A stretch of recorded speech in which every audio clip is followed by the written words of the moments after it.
ጤናስልን ፕሮግራማችን ተከታታዮች ይህ ታሪክን ከባለ ታሪኩ በሚል መሪ ቃል እየተዘጋጀ በእስራኤል የኢትዮጵያ ብሔራዊ ፕሮጀክት የዩቲዩብ ድረገጽ የሚቀርብላችሁ ፕሮግራም ነው። አዘጋጆች ሮኔ አካሌና አምሳሉ መሐሪ ሲሆን ምስልና ድምጽ ቀረጻ እንዲሁም ኤዲተር አሸር ሳሙኤል ነው። ዛሬ የተለየ ፕሮግራም አለን። ፕሮግራማችንም ነገ የሚከበር ታስቦ የሚለውን የታላቁ ቤተ እስራኤል በጉዞ ሂደት ላይ እንዳሉ በሱዳን በረሃ የህይወት መስዋዕትነት የከፈሉ ወገኖቻችን በተመለከተ አንዳንድ ሐሳቦችን ይዘን እንቀርባለን።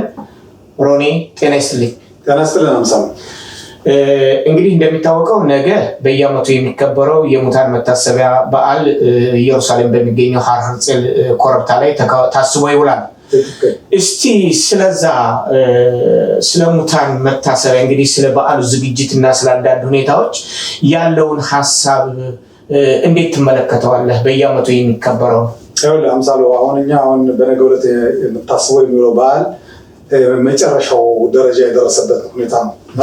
ሰዎቹ ወደዚህ ሀገር እንመጣለን ብለው ወደ እስራኤል ሀገር እንደርሳለን ብለው አላማቸውን ማንኛውም ነገር ሰንቀውና አንግተው ተሸክመው በዛ በረሃ ተጉዘው እስራኤል ሀገር እንገባለን ሲሉ እንዲሁ በህልም ብቻ ቀሩ እና ከዚህ ሀገር ሳይገቡ የቀሩትን ሰዎች ለማስታወስ የሚደረግ ማስታወሻ ነው። ነገር ግን ከዛ በፊት ለምንድነው የህብረተሰብ ይህን ከፍተኛ የሆነ ችግር እንዲጋፈጥ የተደረገው? በዚህ ነገርስ እንዴት ነው ሁኔታውን እኛ ራሳችን የምናየው? ከኛ ከህብረተሰባችን ማለት ነው። ሰው ሲናገር አሁን የኢትዮጵያ ይሁዶች ከኢትዮጵያ ወደ ሱዳን ከሱዳን ወደ እስራኤል ሀገር መጡ የሚል አባባል ብዙ ጊዜ እንሰማለን። ነገር ግን ያንን ሰፋ አድርጎ የሚገልጽ ሰው አልተገኘም። እውነት ነው። ለምሳሌ ይኸውልህ አንተም የማይረሳው ጉዞ በሚለው መጽሐፍ ላይ በገጽ 227 ላይ አንደኛ የጉዞ ተሳታፊ ስለነበር የድርጊቱን ሂደትና የደረሰውን አደጋ በሚገባ ታውቃለህ። ከዚህም አኳያ ስደትና ሞቴ በሚል ርዕስ የመጽሐፉ አንድ አካል የሆነውን ርዕስ ሰጥተህ ጽፈሃል። ለምሳሌ ያህል ብናነብ ሞት ለሰው ልጆች ሁሉ የተወሰነ የማይቀር የተፈጥሮ ጽዋ መሆኑን ብናውቅም የአሟሟት ሁኔታና መንገድ ግን ልዩነት አለው። ለዚህ ነው የእድሜ ባለጸጋ አዛውንቶች አምላካቸውን ሲለምኑ አሟሟቴን አሳምረው ወይም አብጀው የሚሉት። እንዲህ አይነቱ የአባቶች አባባል በውስጡ ትልቅ መልእክትና ሚስጥር አለው። የቤተ እስራኤል ማህበረሰብ ኢትዮጵያ በነበርንባቸው ዘመናት ሁሉ የሞተን ሰው ሬሳ የነካ 7 ቀን ወደ ቤቱ መግባት የተከለከለ መሆኑን መጽሐፍ ቅዱስ እንዲህ ሲል ያዛል። የሞተውን ሰው በድንገት የሚነካ 7 ቀን ርኩስ ይሆናል። ዘኍልቍ ምዕራፍ 19 ቁጥር 11 ላይ ነው። ከይሁዳዊነት የመጣ ስርዓት አኳያ እግዚአብሔር የደነገገው ይህ መጽሐፍ ቅዱሳዊ ቃል ከኢትዮጵያ ወደ ሱዳን ስንጓዝ የነበረው ሁኔታ ግን በጣም ልዩ ያደርጋል። ምክንያቱም በውሃ ጥምና በረሃብ እንዲሁም በበሽታ ህይወታቸው ሲያልፍ ሰዎችን በህጉና በባህሉ መሰረት መቅበር አልተቻለም። አብሮ ይጓዝ የነበረው ህዝብ ከረሃብና ከውሃ ጥም የተነሳ ተዳክሞ ስለነበር ጉድጓድ ቆፍሮ ሬሳውን ለመቅበርና አፈር ለማልበስ አልተቻለም ነበር። በዚህ ስንገረም ከዚህ ባሳ አለ እንደሚባለው ሱዳን ከገባን በኋላ ሁኔታው በጣም የከፋ ሆነ። እንኳንስ 7 ቀን ከቤት ውጪ መቀመጥ ቀርቶ ሬሳ አቅፎ ማደር ተጀመረ። እንደ ልብ ማልቀስ የማይቻልበት አስተዛዛኝ የጠፋበት መከራ በየቤቱ ያንኳኳበት አንዱ ሌላውን ለማገዝ የተቸገረበት ጊዜ ሆነ። ሰው ሲሞት ለዘመድ አዝማዱ ተልኮ አስለቃሽ ቁሞ በወጉ ይለቀስ ነበር። ቀባሪ ሰዎች ተመድበው ካህናትና ታላላቅ የእምነት አባቶች በቅርብ ርቀት ከፊት ለፊት ከዚያ ሬሳው ቀጥሎ ወንዶች ሐዘንተኞች ኋላ ሆኖ በስነ ስርዓት የቀብር ስርዓት ሲፈጸም የነበረው አሁን ግን ይህ ሁሉ ቀርቶ መታሰቢያ ቦታን የማይገኝበት ሙታን ለመቅበር ጉልበትና ኃይል የታጣበት ሞት እንደቀላል ነገር በቅርበት የሚደመጥበት እናቶች ወልደው ሳያጠቡ ህይወት ህልፈታቸውን የሚሰማበት ህሙማን እርዳታ ለማግኘት ወደ ሕክምና ሄደው ወደ ቤታቸው ሳይመለሱ ወጥተው የሚቀሩበት እጅግ አሳዛኝ ወሬ የሚደመጥበትና ዘግናኝ ትዕይንት የሚስተዋልበት ክፉና ተፈታታኝ ጊዜ ነበር ብሏል። ይቀጥላል። ይሄ እንግዲህ በእርግጥ ብዙዎቹ ጽፈዋል። የጉዞ ሂደትም ከቤታቸው ወገኖቻችን ከቤታቸው ተነስተው ጉዞ ሲጀምሩ ያካሄድ የቀን ግማሹ በሌሊት ነው፣ ግማሹ በቀን ነው። በቀንና በሌሊትም እየተጓዛለ እዚህ ላይ አንተ በመጽሐፍ ላይ እንደገለጽከው እንግዲህ እስከ ዛሬ ድረስ የቀብር ስራ አለመፈጸሙ ብቻ ሳይሆን የቀብር ቦታቸው የማይታወቅ ወገኖቻችን አሉ። በነገራችን ላይ የምናገረው ነገር አለ፣ አንድ ነገር አለ። በሱዳን በኢትዮ ሱዳን የጉዞ ሂደት ላይ ወገን ያልሞተበት ምናልባት ጎይ ይሆናል ነው የሚለው ያልሞተበት እህቱን፣ አጎቱን፣ አክስቱን፣ ልጁን፣ ወንድሙን ያልቀበረ የለም እና ያን የአስከፊ የሆነ የጉዞ ሂደት ማንና እንዴት ጀመረው? ያን ሁሉ ወገን እንዲያልቅስ ሲያልቅስ ኃላፊነቱን የሚወስደው ማን ነው ነው የኔ ጥያቄ። ይሄ ጥያቄ በጣም ከባድ ጥያቄ ነው። ለምን ብትለኝ ገና ከቤታችን ስንነሳ እስራኤል ሀገር እንደርሳለን የሚለውን ህልም አንግበን በምንጓዝበት ሰዓት ይህ አይነቱ ችግር ደርስብናል ብለን አላሰብንም። እንዲያውም እኛ ያሰብነው ምንድነው ከኢትዮጵያ አርማጭሆ ከአርማጭሆ ሱዳን ከገባን በኋላ በቀላሉ ወደ እስራኤል የሚመጣበት ጊዜ መስሎ የታየን ጊዜ ነበር። ነገር ግን ያን ነገር ያሰብነውና በአይናችን ያየነው ወይም ደግሞ የደረሰው እልቂት በጣም የተለየ ነው። ምክንያቱም ሰው ገና ከቤቱ ሲነሳ ብዙ ሁላችንም እንደምናየው ወጣቶች ብቻ አይደለም በዚህ መንገድ ላይ የተጓዙት። በዚህ መንገድ የተጓዙት ሽማግሌዎች፣ እናቶች፣ አሮጊቶች፣ አቅመ ደካማዎች፣ በቃሬዛ አይነ ስውሮች፣ አካለ ስንኩሎች ብዙ ናቸው። እንግዲህ እየተረዳዳን ነው ጉዞ የተጓዝ ነው። ሱዳን ስንገባ ደግሞ ምናልባት እርዳታ አግኝተን በእርዳታው አማካኝነት ወደ እስራኤል በአስቸኳይ እንመጣለን የሚለው ሀሳብ በጣም የሰፋ ሁኔታ ነበረ። ነገር ግን ያን ነገር ባለመሆኑና እንደገና ሱዳን ከገባን በኋላ ከመግባታችን በፊትም የገጠመን ከፍተኛ የሆነ ችግር ያለንን ንብረት የአርማጭሆ ወንበዴዎች በመውሰዳቸው ወጣቶቻችን ወጣት ልጃገረዶችም እንኳን የተደፈሩበት የጭንቅላት ጠባሳ እስካሁን ድረስ የማይድን የሆነበት ብዙ ጊዜ ስለ ሱዳን ሲነሳ አንዳንድ ሰዎች ብዙ ጊዜ ለመናገር የማይፈቅዱበት ይሄ ሁኔታ ሁሉ አለ እና ይሄ ለምሳሌ አሁን የተደረገው መንግስት ይሄን ሁሉ አስቦ ከሱዳን እስራኤል ሀገር ከመጣን በኋላ እስኪ የኢትዮጵያ ይሁዶች ይሄን መታሰቢያ ቦታ ይቀመጥ እና በዚህ በየዓመቱ ይሄን ነገር ለማስታወሻ ይሁን በሚል ሀርጽል ዋናው በእስራኤል ሀገር ከታወቀው ትልቅ ተራራ የኢትዮጵያ ይሁዶች የታሪክ መዘክር በዛ ቦታ ላይ ተቀምጧል። ከዛም ደግሞ በምንሄድበትና በምናይበት ሰዓት እያንዳንዱ በዛ ሰዓት ወደ ሱዳን ሲመጡ ከሱዳን እያሉ ወደ እስራኤል ሀገር ሊመጡ ተዘጋጅተው በህይወታቸው ያለፉት በሙሉ ስም ዝርዝራቸው የተመዘገበ ተቀምጧል። እዛ ምናልባት ያ ስም ዝርዝር ሙሉ ላይሆን ይችላል፣ ለወደፊቱም እየሰፋ ሊሄድ ይችላል። ያላስመዘገቡ ሰዎችን በዚህ አጋጣሚ እየሄዳቸው አስመዝግቡ። ካስመዘገባቸው ደግሞ እንትናቸው ስማቸውና ታሪካቸው ለዘላለማዊ እንዲኖር ይሆናል ብዬ በዚህ አጋጣሚ መልዕክት አስተላልፋለሁ። እውነት ነው። ይሄን እንግዲህ ስለ መታሰቢያ ሐውልቱ ወይም ደግሞ በተቀረጸ ድንጋይ ላይ ስማቸው በአማርኛና በዕብራይስጥ ተጽፎ እንደመታሰቢያ የሚቆጠረውን የእስራኤል መንግስት ሲመሰረት ፕሮጀክቱን ሲመሰረት ለምሳሌ እኔ በመጽሐፌ ላይ እንደገለጽኩት ዳታውን እንደሰበሰብኩት የእስራኤል መንግስት በኢትዮ ሱዳን የጉዞ በር ወደ እስራኤል ለመግባት ሲሞክሩ በተለያዩ ምክንያቶች ህይወታቸው ያለፈና መዳረሻቸው ያልታወቀ ቤተ እስራኤላውያን ዳታ ለመሰብሰብ በ7 ቀን 11ኛ ወር 2011 ዓመተ ምህረት በአንቀጽ 3885 ውሳኔ ላይ ከደረሰ በኋላ በ17/5/2012 በአንቀጽ 4630 የበጀት ምደባ ውሳኔ ሲያስተላልፍ በእነዚህ ሁለት መሰረታዊ ውሳኔዎች ግርጌ የተለያዩ ንዑሳን አንቀጾችን በቁጥር እና በፊደል ኃይል እያመለከተ ተግባራዊ ስለመሆናቸው በጥብቅ ከታተል ስለነበር አማካሪ ኮሚቴውም ውሳኔውን ተቀብሎ የመስክ ስራውን ለመጀመር የምዝገባ መስፈርቶችን ነድፎ ይፋ ከማድረጉ በተጨማሪ ከማህበረሰቡ አባላት በተጨማሪ ሐሳብ ለማግኘት ይቻል ዘንድ ሚዛናዊ የሆነ መመሪያ ለመስጠት ታህሳስ 20 ቀን 2012 ዓ.ም በአማካሪ ኮሚቴው ሊቀመንበር ሰብሳቢነት በአባላቱ የማህበረሰቡን ተወካዮች ያሳተፈ የመጀመሪያ ስብሰባ ሲካሄድ በመታሰቢያነት ከቆመው ሐውልት ላይ የሞቱና መዳረሻቸው ያልታወቀ ጎኖች ስም ዝርዝር እንዴት መጻፍ እንዳለበት ስፋትና ጥልቀት ባለው ነፃና ፍጹም ዲሞክራሲያዊ ድባብ በሰፈነበት መንገድ ውይይት ተደርጎ ያው እንግዲህ ያጸደቀ።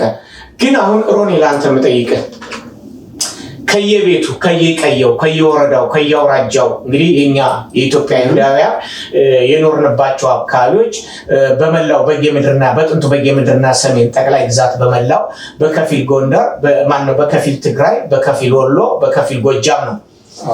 ከዛ ሁሉ ከተንቀሳቀሰው ህዝብ መካከል እስካሁን ድረስ የተሰጠው ያ ዳታ በዝርዝር የተጻፈው አንዳንዶቹ እንደሚሉት ከዚህ የበለጠ ነው የሚሉ አሉ። እና ያንተ ግንዛቤስ ምንድነው? ከተንቀሳቀሰው ህዝብ አኳያ እነኚህ በሰሌዳው ላይ ስማቸው የተጻፈው ብቻ ወሳኝ ነው ብለህ ትገምታለህ? አሁን አንተ እንዳልከው በዚህ እንቅስቃሴ ላይ የተሳተፈው ወደ 12000 የኢትዮጵያ የጉዞ ሂደት ላይ በዚህ የጉዞ ሂደት ላይ ወደ 12000 ኢትዮጵያኖች ተጉዘዋል የሚል አባባል አለ።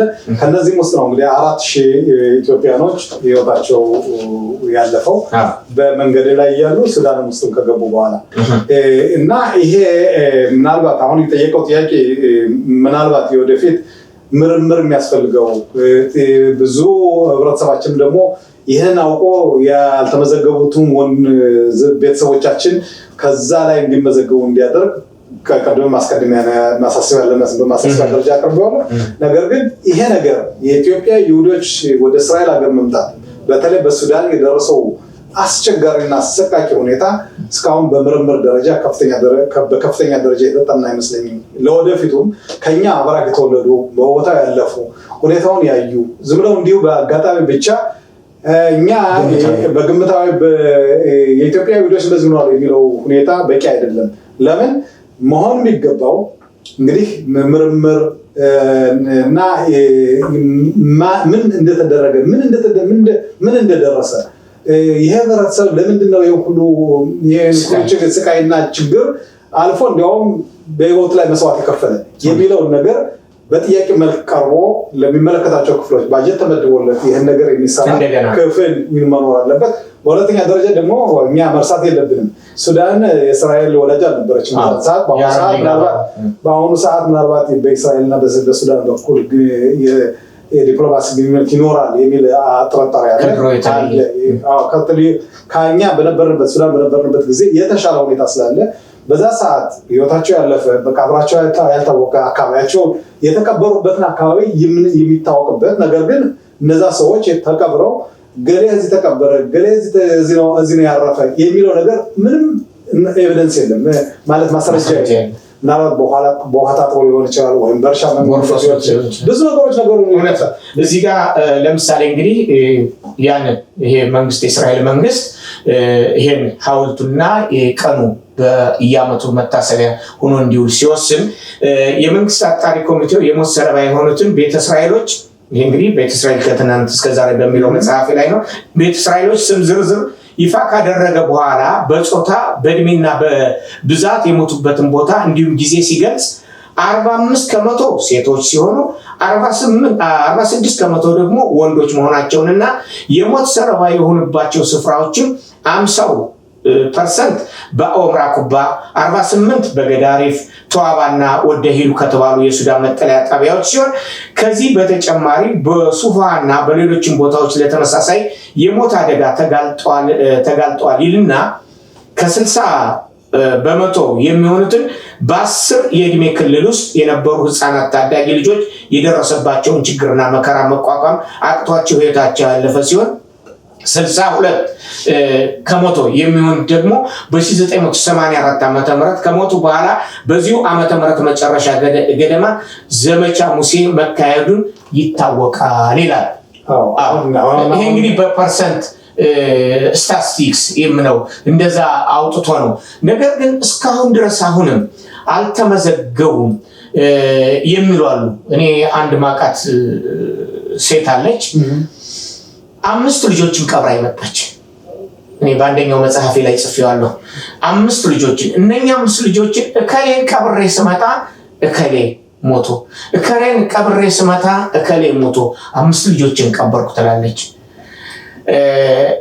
አንተ እንግዲህ በቦታው ላይ ነበርክ፣ ድርጊቱን በአይንህ በብረቷ ተመልክተሃል እንዲህ አይነት ሁኔታዎችን እና በአብዛኛው ምንድነው የዳታ አሰባሰቡ ሁኔታ የተቋቋመው ኮሚቴ ምንም ያደረገው ነገር መልካም ቢሆንም ዜሮ ከመውጣት የተሻለ ቢሆንም ከዚህ በኋላ ይሄን ዳታ ለመሰብሰብ ጥራትና ብቃት ባለው ሁኔታ ይሄ ዳታ መሰብሰብ ክህሎት ያላቸውን ሰዎች አሰማርቶ ትክክለኛውን ቁጥር ይገኛል ብለህ ታስባለህ? በትክክል አሁን ምናልባት አንዳንድ ጊዜ ሁሉም በምዝገባ ላይ ሊቀመጡ የማይችሉበት ሁኔታ ሊፈጠር ይችል ይሆናል።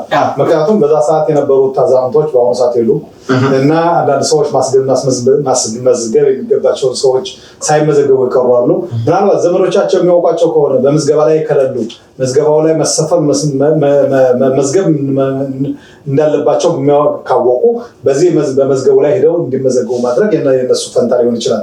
በእርግጥ ግን ይሄ ምርመራ ለምሳሌ አሁን እኛ በሱዳን ብዙ ከ4,000 በላይ ሰዎች ሞቱ ምናምን እንላለን። ያሟሟታቸው ሁኔታ እንዴት ነበር? ምንድነው? ለምንድነው ይሄን ያህል መዳረሻቸው የማይታወቅ ይሄን ያህል ህዝብ ያልቅ የቻለው በምንድነው? አንደኛ ሱዳን ስትገባ የገንዘብ እንደልባ ዛልገባ የኢኮኖሚ ችግር ነበር። እንደገና ደግሞ የምትበላው የምግብ አይነት በጣም የተለየና ለህመም የሚደረግ ሁኔታ በቀይ መስቀል በኩል የሚቀርበው ደቄት አብዛኛውን ጊዜ የተላ ነበር እና ሰው ያንን የተላ ደቄት አውስሎ ለመብላት በጣም የተቸገረበት እንደገና ሰውነት ደግሞ የሚቀፍህ ጊዜ ማለት ያንን ነገር አውስሎ ለመብላት በጣም ትከፈፋለህ። ሰው ደግሞ የሰው ልጅ በሽታ አንዱ የሚነሳው ምንድነው የተቀፈፈ የምትበላው ምግብ በሙሉ ለጤና ሊሆን አይችልም እና እነዚህ ሰዎች ብዙ ጊዜ በዲዝንተሪያ ወይም ደግሞ በተቅማጥ በሽታ በተለያዩ የበሽታ አይነቶች የሞቱ ውሃ እንኳን ሱዳን ካርቱም እኛ እንትባለት ገዳርፍ እያለን የሚጠጣ ውሃ የሚመጣው ጨው ነው። ጨው እንግዲህ ጠጥተህ ውሃ በዛ ሙቀት ጨው የሆነ ውሃ ጠጥተህ እረካለሁ የሚለው ነገር እንደገና ይሄ ደግሞ ለበሽታ የሚዳርግ ነገር ብዙም ጊዜ ይሄ የዚህ አይነቱ ነገር ስለነበር አብዛኛው ህብረተሰባችን ይሄን ነገር ለመቋቋም ስላልቻለ ህይወቱ ሊያልፍ ይችላል። እውነት ነው።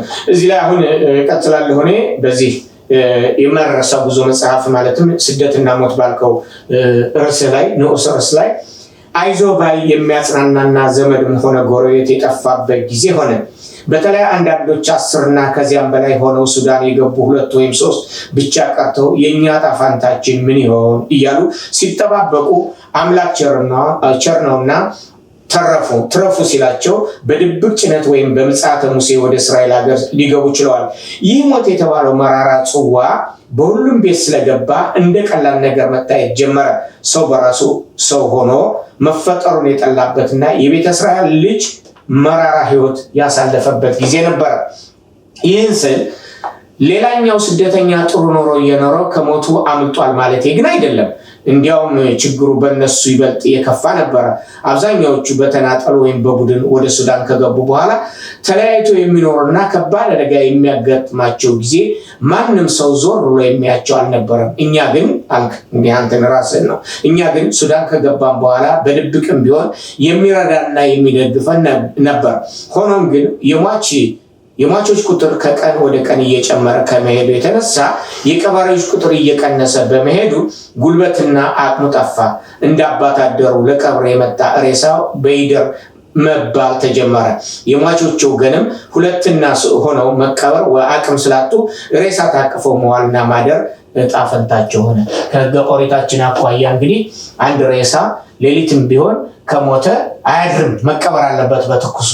ነገር ግን አሁን ይሄ እንግዲህ አንተ እንዳልከው በይደር ምክንያቱም ከዚህም ለቅሶ ነው፣ ከዚህም ለቅሶ ነው፣ ከዛም ሞት ነው፣ ከዚህም ሞት ነው። ከዛ አኳያ በይደር መደረጉ ከሕገ ኦሪት አኳያ አትንካ ንካ የሚለውን አንተ ገልጸዋል። ያ በሚደረግበት ጊዜ ምን ስሜት ነበራችሁ? አሁን እንደዚህ በሚሆንበት ጊዜ በቀን 20 ሰው 18 ሰው ከዛ በላይም ሲሞት ቀባሪዎች ተቆጥተው ነበሩ። እነዚህ ቀባሪዎች ምንድነው የቀብር ስነ ስርዓት አስከባሪ ቡድን ተቋቁሞ ነበር። አይ እንዲሁ በፍላጎት በወገናዊነት ይህን የሰማሁት በተለይ በእኛ ከመጣን በኋላ የተደረገ አስቀቂ ሁኔታ የተፈጠረው እኛ ከመጣን ችግሩ የበዛ ሲሄድ እና አጎቴ ነገረኝ። ምንድነው እሱ ከቀባሪዎች አንዱ ነበር እና ሄደን ጠዋት ወጥተን እስከ ሌሊት ማንመለስበት ምግብ ሳንበላ ውለን ቤታችን ምንመለስበት ጊዜ ነበር ይሉኛል። ያ ደግሞ የሆነበት ምክንያት ያነ እንግዲህ ሰዎች ወደ ቀብር ከሄዱ ምግብ ደግሞ ያስፈልጋቸዋል። ምግብ ደግሞ የለም። ቀባሪዎች ናቸው። ሰው ከዚህ ሞቶ ፊት ላይ ተቀምጦ ምግብ ፍለጋ አትሄድም። እንግዲህ አንዱ ስትቀብር ሌላው ይመጣል፣ ያንዱ ሲመጣ ሌላው ይተካል። በዛ አይነት መንገድ እነዚህ ቀባሪዎች አቅማቸው እየደከመ እነሱ ደግሞ ቀባሪ ከመሆን ከመቀበር ተቀባሪ የሆነበት ሰዓት ነበር። እንግዲህ ይህ አሰቃቂ ሁኔታ የኢትዮጵያ ይሁዶችን ወደ እስራኤል አመጣጥ በሱዳን አድርጎ የመጡትን ሁኔታ ስንመለከት በጣም ሁልጊዜ በጭንቅላታችን የማይጠፋ ትውስት ሁልጊዜ የሚያስጨንቅህ ለምን እንደዚህ ሆነ? ለምን እንደሌላው ህብረተሰብ ወይም እንደሌላው ዜጋ ለምን በአዲስ አበባ ተጭነው ወደ እስራኤል ሀገር አልመጣም?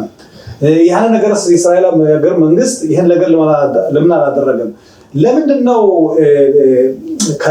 የእስራኤል መንግስት ከኢትዮጵያ መንግስት ጋር ተነጋግሮ የኢትዮጵያ ይሁዶችን ሌጋል በሆነ ማለት በህጋዊ በሆነ መንገድ ወደ እስራኤል ሀገር እንዲመጡ ጥረት ያላደረገበት ምክንያት ምንድነው? ለምንድነው ሱዳን ከገባን በኋላ እንደገና የሞሳድ የሰላላው ድርጅት በዛ ውስጥ ገብቶ እኛን በምንም እንኳን ከፍተኛ ጥረት አድርገው ቢያወጡንም ለምን ያንን ነገር ከማድረግ ኢትዮጵያ እንደነበርን ወደዚህ ሀገር ብንመጣ ይህን ያህል ህዝብ ያልቃል እያልገምቱ ነበር። እውነት ነው። ለዚህም ነው እንግዲህ አንዳንዶቹ እኔን ጨምሮ አንዳንዶቹ ጥያቄ የጉዞውን ሂደት ማን አስጀመረ? በጉዞ ሂደት ላይ የመጀመሪያው ፋና ወጊ የገጠር መንደርስ የትኛው ነው? ብዙ ጥያቄዎች አሉ እኛ የምንጠይቃቸው። በመግቢያችን ላይ እንደተነጋገርነው ይህን ኃላፊነት ሊወስድ የሚችለው ማን ነው? መንግስታዊ ድርጅት ነው? ህዝባዊ ድርጅት ነው? የስለላ ድርጅቱ ነው?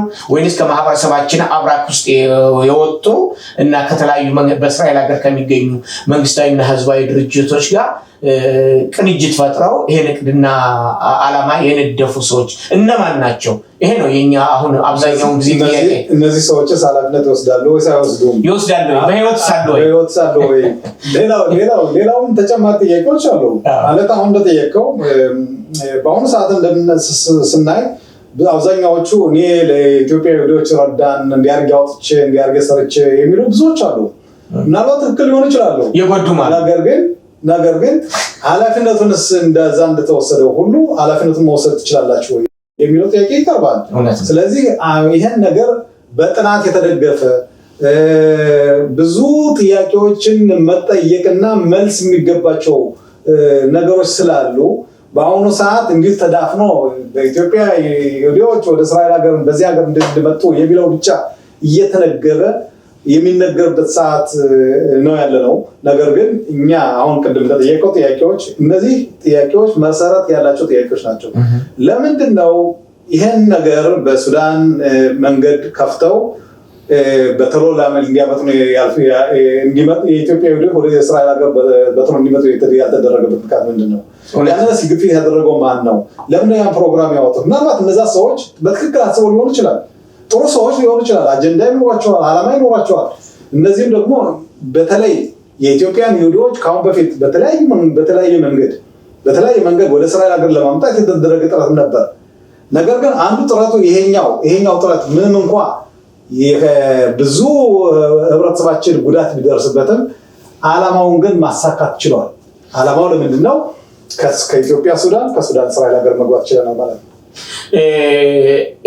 አሁን እንግዲህ በአንዳንድ መጽሐፍቶች ላይ እኔ በዝግጅት ሳዘጋጅም ስጽፍም አንዳንድ ሀሳቦችን እመለከታለሁ። በተለይም የቀደሙት አባቶቻችን የነቢይነት ቃል አስተላልፈው ነበር። በምዕራብ ከሄዳችሁ ታልቃላችሁ፣ ጉዟችን በምስራቅ ነው የሚል ከነኚህ መካከል ታላቁ መንፈሳዊ አባታችን አባ ባሩክ አድህነኒ ይህን ቃል ተናግረው እንደነበረ በብዙዎቹ ዘንድ ይነገራል። ይህም በአንድ መጽሐፍ ላይ እሱም በመጽሐፌ ላይ ጽፌ እና ይህን ጥሰው ካህናቶች ነበሩ በጉዞ ላይ እንግዲህ አባቶቻቸውን ህልምና ራዕይ ጥሰው በዛ የመጓዙ ሁኔታ ለዚህ እልቂት ዳረገን የሚል አመለካከት አለ። ያ ራዕይና ህልማቸው ሲያባቶቻችን ማለትም ይሄ ራዕይ እኮ ሁለተኛ ተደረገ ነበር ነው።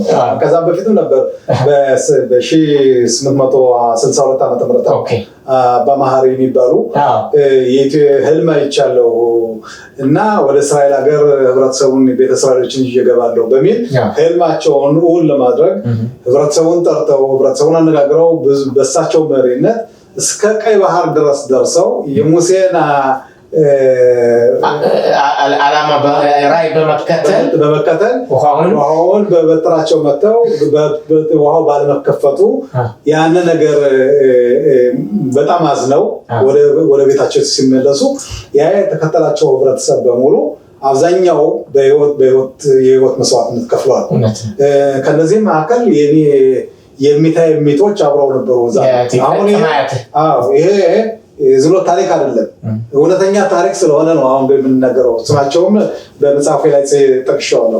እና የኢትዮጵያ ይሁዶች ብዙ ጊዜ ወደ እስራኤል ሀገር ለመምጣት ሲያደርጉት የነበረው ጥረት ከአሁን ቀደም በ1862 ዓ.ም ብቻ ሳይሆን ከዛም ቀደም የተለያዩ መንፈሳዊ አባቶቻችን ሀገራችን ኢየሩሳሌም ነው በሚል ብዙ ጊዜ ግፊት የሚያደርጉበትና መንገድ የፈለጉበትም ጊዜ ነበር። እውነት ነው። ያው በእኛ ጊዜም ወደዚህ እስከመጣንበት ጊዜ ድረስ ዓመታዊ የስግድ በዓል አምቦበር ላይ በኮረብታ ላይ በሚከበርበት ጊዜ ከርሞ በኢየሩሳሌም አሁን አንተ ቅድም ስጠይቅ ማን የነገራቸው እንዴት ይህ መልእክት ተላለፈ መልእክቱ እንዴት ለህብረተሰቡ ደረሰ የሚለው ደግሞ አንዱ መልእክት ማስተላለፊያው ቦታ ስግድ ነው። ስግድ ነበር። አሁን በስግድ በዓል ላይ ከተለያዩ ሀገሮች ሰዎች ከተለያዩ ገጠሪቱ ኢትዮጵያ ይሁዶች መሰባሰቢያ ቦታ ወይም አምቦበር ወይም ደግሞ ሌላ ቦታ ነበሩ። ከዛ ይመጡና አሁን እንግዲህ በአይታቸው ማታወቃቸው ዘመዶች ከተለያየ ቦታ የሚኖሩ በዛ ሰዓት ታገኛቸዋለህ። አሁን መልእክት የሚተላለፈው በዛ ሰዓት ነው። አሁን በተለይ ወደ ሱዳን የተደረገው ጉዞ አብዛኛው መልእክት የተላለፈው በስግድ በዓል ላይ ነው። ነገሌ እኮ ሄደው ነገሌ እኮ እንዲለው ደርሰው አሁን ሞቱ የሚባለው ነገር አይሰማም ነበር፣ አይነገርም። ደረሱ የሚለው ግን በሰፊው ተስፋልቶ ይነገራል። ስለዚህ ደረሱ ከተባለ እኛም እንደነሱ የሚለው ስላለ ሁሉም የዛን ጊዜ ቤቱን እየዘጋ ልጆቹን ቤተሰቡን ማንኛውም ሀብቱን እንኳን ሽየት ሳያቀርብ እንዲሁ በትኖ የመጣበት ስምሳት አለ። የታረሰ የአዝመራውን ሳይሰበስብ ዝም ብሎ የተጓዘ ህብረተሰባችን ብዙዎች አሉ። እንደገና ደግሞ ብዙ ጊዜ ከህብረተሰባችን ወደኋላ በምትቀርበት ጊዜ ስጋት ያጋጥማል። ምክንያቱም ሌላው ህብረተሰብ ሊያጠቃ የሚችልበት ሁኔታ ይፈጠራል። በዚህ ሰዓት ሰዎቹ ምንድን ያደረጉት ያለኝን ንብረት እዚሁ ይቀር እንጂ እኔ ከህብረተሰቡ ጋር አልቀርም በሚል አብረው የተጓዙበትና የሄዱበት ሁኔታ ነው። እንግዲህ ያለ ነው አሁን ጊዜ ሳያገኙ ስለቀሩ ገንዘብም ለመንገድ ጉዞ የሚበቃቸውን ስንቅም ሳያንጠለጥሉ እንዲሁ ዝም ብለው የወጡበትና ለጉዳት የተዳረጉበትም ሁኔታ ይሄ ሁኔታ ነው። ጥሩ ነው። ሮኒ እንግዲህ የዚህ መታሰቢያ በዓሉ አከባበር ሂደት እንደ ጅማሬው አሁን እየተካሄደ አይደለም። አሁን ፖለቲከኞች በዝተዋል። በዛ የመታሰቢያ በዓል ላይ ድሮ እናደርግ የነበረው የስነ ጽሁፍ ሰዎች ግጥሞችን በመጽሐፍ የመታሰቢያ አንዳንድ ነገሮችን በማቅረብ እናቀርብ ነበር። አሁን ግን በየመንደሩ በየከተማው ፖለቲከኛ ስለበዛ ፖለቲካዊ ይዘት ይዟልና ስለዚህ ጉዳይ ምን ትላለህ? ይሄ በጣም የሚያሳዝን ነው። አንደኛ ህብረተሰባችን በዛ በሱዳን ያን ሁሉ መከራ አልፎ ከእስራኤል ሀገር ደርሼ እንደ ሌላው እንደ እስራኤል ዜጋ ኖራለሁ ብሎ ያሰበው ህብረተሰባችን ሳይደርስ በዛው በመቅረቱና እነሱን በማስታወስ የእነሱን ታሪክ በመናገር ፈንታ አሁን የሚነገሩት ነገሮች የተለያዩ ነገሮች ናቸው። ስለዚህ ያን ነገር ለህብረተሰባችን ምናልባት በአሁኑ ሰዓት እኛ ስላለን ወይም ደግሞ በዛ አድርገን የመጣነው ሰዎችም ታሪኩን ለመተረክ ስለምንችል ወይም ደግሞ ታሪኩን መናገር ስለምንችል ይሄ ነገር ላይጠፋ ይችላል።